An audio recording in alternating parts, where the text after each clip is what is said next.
Welcome to the deep dive. Today we're doing something a bit different, taking a unique plunge into understanding what really shapes a life.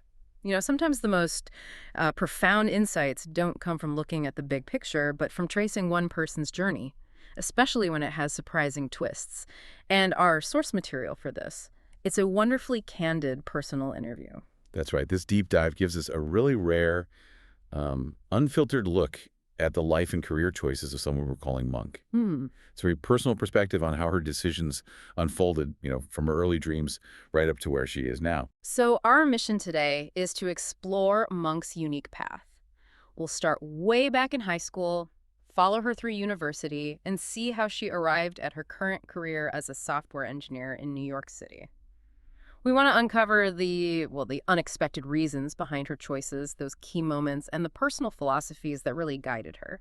Okay, let's get into it. All right, setting the scene. High school. We're in Zhejiang, China. Monk is a top student, science stream. Seems straightforward, right? But here's where it gets really interesting. She wasn't just hitting the books. Monk was leading this kind of incredible double life. She was also a national athlete. A national athlete, yeah. Her daily routine, it wasn't just classes. It involved about an hour of pretty intense training before dinner every day. And this wasn't just a hobby. She was frequently traveling across the country for competitions, which meant, missing school quite a bit. That's a lot for a high schooler. Yeah. Especially balancing it with demanding science studies. Exactly. It's quite a balancing act during such a critical academic time. It really is. And what's striking when you think about that commitment is how it ultimately played out with her college admissions. Monk mentioned she earned a pretty significant 20-point sports bonus on her college entrance exam. Okay, so that helped her get in. Well, here's the thing. It turns out she would have qualified for her top-tier university even without it. Her scores were that good anyway. Huh. So the bonus wasn't actually the deciding factor. That puts her dedication in a different light, doesn't it? It really does. It wasn't just about getting an edge for college. It seems like something she was deeply committed to for its own sake. So reflecting on that, what stands out to you about this unique balancing act during such a critical period of her life? For me, it just screams discipline and resilience. Even back then, to maintain top grades while competing nationally, that takes an unusual kind of drive, I think. I agree. Makes you wonder if that early discipline sort of set the stage for later challenges. So, okay, high school wraps up. She's facing this huge decision, university, major.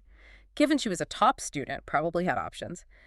How did Monk actually land on her path? Well, she got into a top university. This was back in 2009. And her choice, computer science. Okay. NYCS. Her reasons were surprisingly straightforward at first. She said she basically just enjoyed playing on computers. Fair enough. But there was another big factor. She'd read an article back in high school about how comfortable and nourishing life was at Google.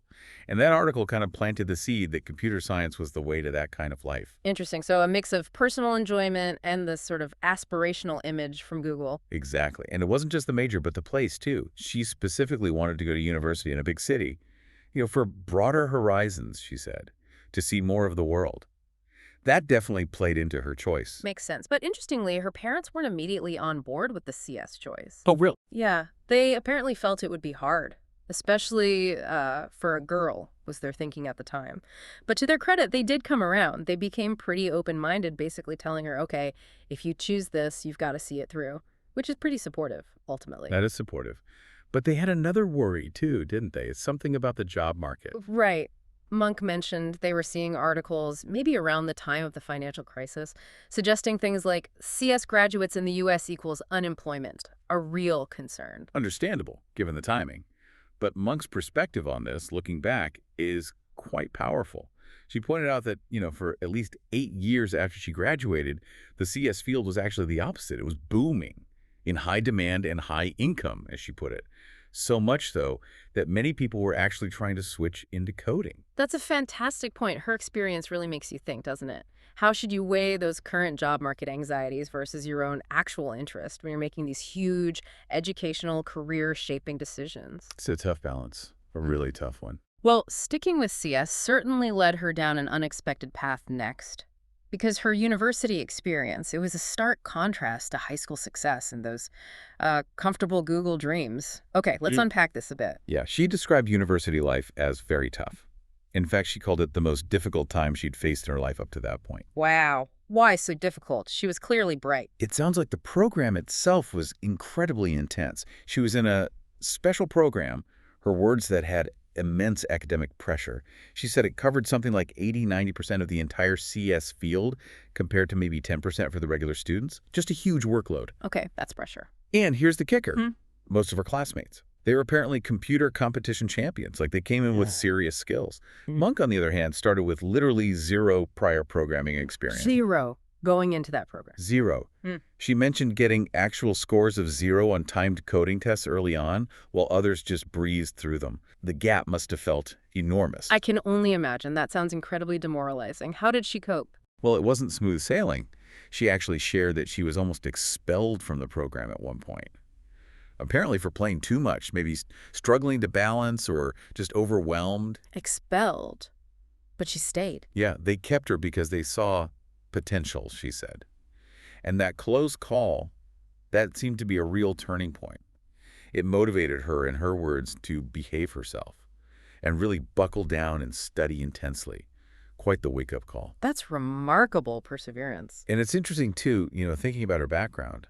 Her athletic career actually ended right before college. She had a foot injury from her last high school competition, so she couldn't really do intense exercise during university. Yeah, okay. But when you think about the discipline she must have had as a national athlete, pushing through tough training, competing under pressure, it makes you wonder if that same inner strength, that resilience muscle she'd already built, helped her power through this insane academic challenge. That's a really great point. Like, the skills transferred even if the activity changed. Exactly. That ability to adapt and just persevere. So after surviving, really, this incredibly tough university program, what came next for Monk?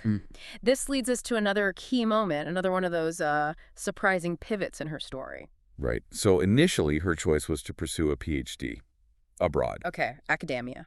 And her reason. She was very clear about this when she said it was because of love.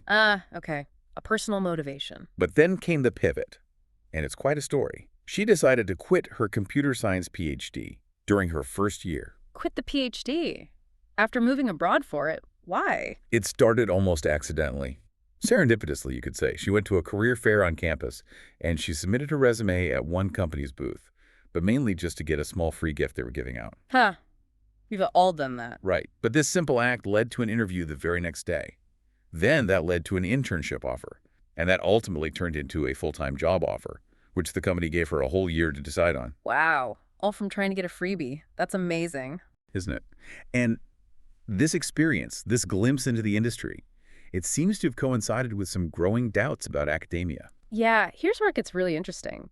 Monk talked about becoming disillusioned with academic research. She started finding the work she saw around her kind of meaningless, was her word? Meaningless? How so? She felt it was mostly geared towards, writing papers and publishing, just for the sake of it, almost, rather than making real breakthroughs or genuine contributions to humanity, which seemed to be what she valued more. That really highlights a common tension, doesn't it, between the sort of ideals of academic pursuit and the pull of real-world application or impact. And it also shows real courage, I think, to change course after investing so much in a path like a PhD, especially when this unexpected opportunity just sort of landed in her lap and felt right. Absolutely. It takes guts to pivot like that. So after all these choices, these bold moves, athlete to struggling student, PhD candidate to industry recruit, where did Monk end up? What does her life look like now? Well, she took that job offer. And today, she's a software engineer living in New York City. She works remotely, which seems to suit her. And what about that comfortable, nourishing life she dreamed of back when reading about Google? Did she find it? It sounds like it, in her own way. She described her work hours as pretty normal. Starting around 1 or 2 p.m., finishing by 6 or 7 p.m. Okay, that sounds quite balanced. Yeah, it leaves her time for other things. Yeah. She mentioned enjoying weekends in NYC, doing typical city stuff like visiting museums, seeing flowers in the spring. Just living life. That sounds nice. Peaceful, almost. And what's really powerful is her philosophy about all these choices, all these twists and turns. Monk says she almost never regrets her decisions. Never. That's quite a statement. Yeah. She sees life as, and this is a direct quote, just experience and adventure. She genuinely believes that regardless of the outcome, whether I'm poor or prosperous, They are all valuable experiences. Wow, that's a deeply accepting way to view things. Taking the good with the bad, seeing value in all of it. Exactly. And because of that outlook, she says she's satisfied with who she is today. She even said if she had a time machine, she wouldn't go back and tell her younger self to do anything differently. Amazing. So let's try and synthesize this. Monk's journey. It's really quite something.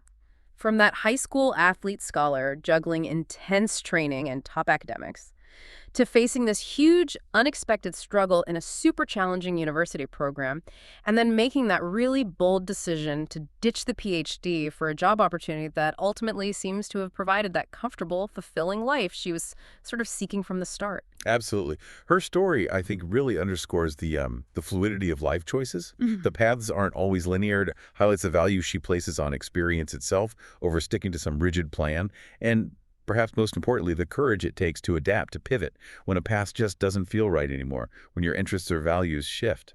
Yeah, it feels like Monk's journey really invites you, the listener, to consider something. In a world that often seems obsessed with optimizing every single choice, aiming for some perfect, predefined outcome. What if the real richness of life isn't found in sticking to the perfect plan? What if it lies in embracing those unexpected detours, those pivots, and actually finding the value in every experience along the way? Makes you think, doesn't it?